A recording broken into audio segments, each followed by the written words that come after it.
had the investing career Well, start? then I got in with Jack Dreyfus on Wall Street. You know, it wasn't tough getting a job. I went to Princeton, had good marks, and I did great.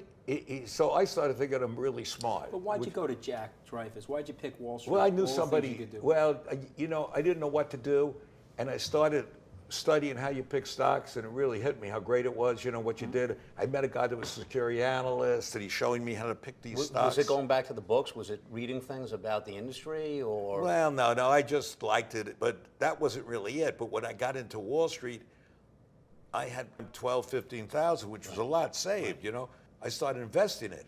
And in '61, the market was hot, and you never really. I learned a lot from that, because you'd never confuse a bull market with brains. And what I did was confuse it. And I'm buying all these stocks. I'm picking this and I'm picking that. And I had a following of people who would listen to me. Oh wow, well, you can. But everybody was making money. You don't realize that. And Jack Dreyfus would tell me. He'd come over. He'd sort of like me. He'd sit there with me once in a while, and he said, "You're going to lose every penny you have. I'm telling you, Carl. Before you're through it," he said, "I got this." I was up to about $70,000, which was huge. A lot of money back then. He says, "You know what? When this is over, 6 months, a year, maybe less," he says, "not only won't you have the 70, you'll be negative. Everything you ever had." And he was right. In 3 days in '62, they cleaned me out. I was and I learned. I tell you what I learned from that You experience. didn't learn from him just giving you the advice. You had to go through the pain. You had to go through the pain. You have to go through it. The market is not a gambling casino, and too many people, in this type of market, too many people think it is.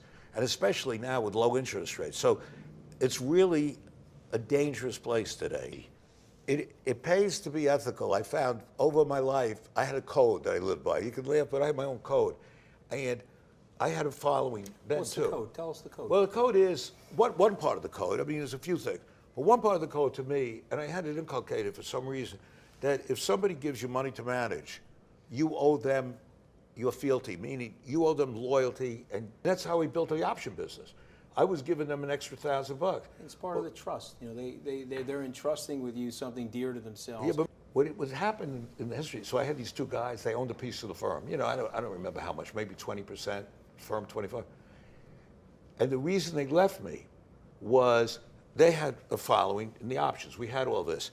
And it was maybe 72, you were too young. But anyway, in '72, the market was hot. You know, the same as it is today. New issues going crazy. And all Nifty these, 50. The Nifty 50, 50, yeah. Crazy The multiples. Nifty 50 back in the 70s, right? in the '70s. Yep. And these little companies were going out. There were firms that F.L. Solomon, we were very friendly with. I mean, there were a bunch of these firms making a fortune. My two guys were making great money. I mean, frankly, they wouldn't have made it if I weren't there. But they were doing much better than they ever thought they would do. You know, they were living in Queens. They moved out to a nice place in New Jersey, wherever the hell they moved.